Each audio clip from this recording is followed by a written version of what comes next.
Programang ito ay rated SPG. Striktong patnubay at gabay ng magulang ang kailangan. Malaking kapalpakan nga ang ginawa ng Red Phoenix.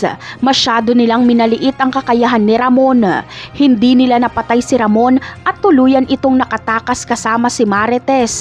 At ang masama pa ay marami ang nalaga sa mga Red Phoenix at pati ang mga batang tondo ay nalagasan din. Makakaramdam sila Edwin ng takot na kapag ituloy nila ang paglaban sa mga Montenegro ay baka sila na ang susunod na mamaalam. Samantala, sa takot ni Marites ay hindi niya magawang magsinungaling kay Ramon. Ikikwento niya kung paanong napunta siya sa ganong sitwasyon.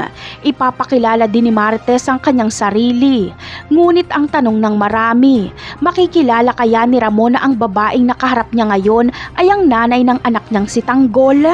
Kapag makilala ni Ramon si Marites ay siguradong mas lalo niya itong poprotektahan.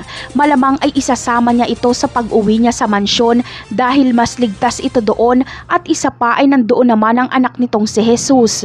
Hindi rin kasi pwedeng pakawalan na lang ni Ramon si Marites dahil kilala siya nito at baka magsumbong ito sa asawa niyang pulis. Samantala, siguradong ikakagulat ni Marites kapag sinabi sa kanya ni Ramon na nasa bahay nila si Tanggol at kapag dumating na sila sa bahay ng mga Montenegro ay mas ikakagulat ni Marites dahil si David ang kanyang makikita at hindi si Tanggol pero Tanggol ang tawag nila dito. Mapagtatanto ni Marites na nagpapanggap si David bilang Tanggol. Pero ano kaya ang gagawin ni Marites? Ibubunyag niya kaya sa mga Montenegro ang sekreto ni David?